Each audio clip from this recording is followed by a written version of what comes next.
6h15 et l'invité de Comment j'ai réussi. Bonjour Romain Illigems. Bonjour à tous. Bienvenue sur Radio Classique. Vous êtes le directeur marketing de Ligier Group. Comment se porte votre marché, celui des voiturettes sans permis? Alors Ligier Group, c'est au-delà de la voiture sans permis, c'est effectivement favoriser la mobilité de tous, que ce soit les particuliers ou les professionnels. Donc les particuliers avec les voitures sans permis, les professionnels aussi avec des véhicules électriques légers. Donc voilà, avec plein de clients professionnels. Le marché de la voiture sans permis se porte pas trop mal. C'est un des segments qui se porte, on va dire, le mieux, avec une croissance annuelle aux alentours de 20%, qui est visible en France, mais également aussi partout dans les pays européens. L'un de vos concurrents a redynamisé le secteur avec un modèle de véhicule qui connaît un gros succès auprès des jeunes.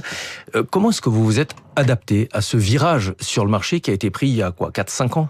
4-5 ans, effectivement, avec l'introduction de nouveaux acteurs. Alors, on le prend pas mal, c'est même plutôt bien, parce que ça permet de démocratiser encore plus ce marché. Un marché qui s'est démocratisé vers les jeunes.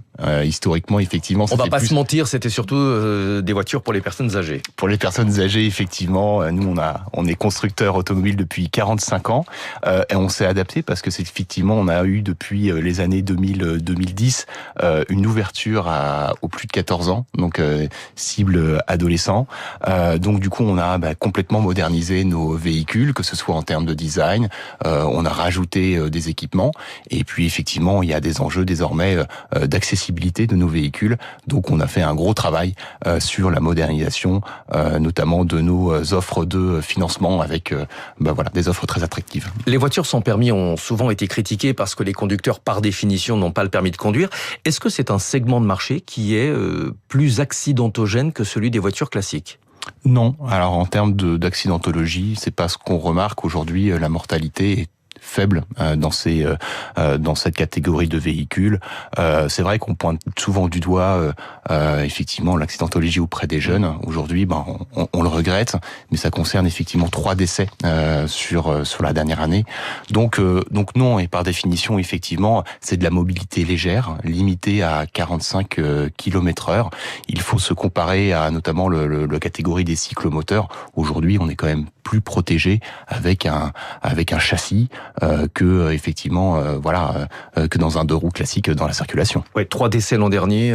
Pour donner un chiffre qui permet de comparer, il y a eu 80 décès l'an dernier liés aux trottinettes électriques. Il y a de plus en plus de personnes sur la route qui n'ont pas le permis de conduire. Vous le mentionniez, les 2 roues de moins de 50 cm3, les conducteurs de trottinettes électriques qui souvent dépassent la vitesse réglementaire de 25 km/h et les conducteurs de voiturettes comme les vôtres. Est-ce qu'à votre avis, il faut revoir le système du permis de conduire qui n'est plus forcément adapté aux nouvelles formes de mobilité?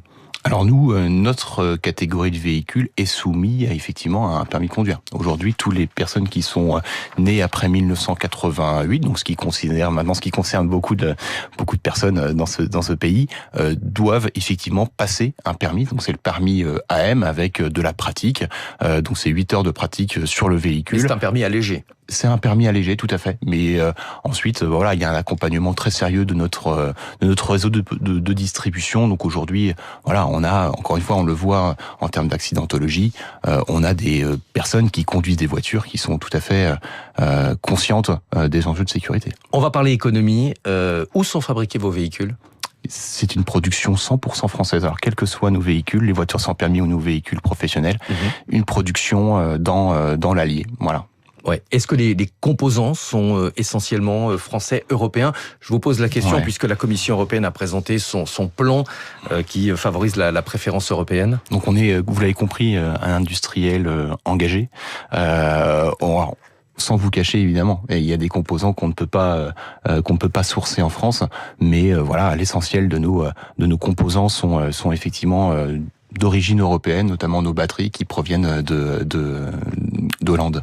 Est-ce que vous comprenez ce plan de la Commission européenne pour protéger notre industrie? Vous êtes concerné, forcément? Bien évidemment. Aujourd'hui, la concurrence, on le voit, elle est là, elle arrive. On peut pas se battre sur tous les fronts, notamment concernant la main-d'œuvre, les coûts de main-d'œuvre. Enfin, c'est incomparable avec ce que peuvent proposer les pays du Sud ou effectivement les pays asiatiques. L'actualité, bien sûr, c'est la guerre en Iran avec un risque d'extension au Moyen-Orient. Est-ce que vous êtes êtes inquiet sur les conséquences de ce conflit, notamment sur les chaînes d'approvisionnement? Aujourd'hui, on n'a pas d'inquiétude. Toutes les chaînes d'approvisionnement sont effectivement préservées. Après, il faudra voir sur la durée. Je pense que comme n'importe quel industriel, c'est la durée qui parlera. Un dernier mot, vous parliez des véhicules pour les professionnels. À qui est-ce que ça s'adresse exactement? Et que représente le potentiel de ce marché? Alors c'est un potentiel effectivement énorme, notamment avec l'augmentation des zones ZFE. Bon, vous êtes toujours en discussion. Quoi qu'il en soit, notre cible elle est très large. Les acteurs du dernier kilomètre sur la logistique, mais également les collectivités.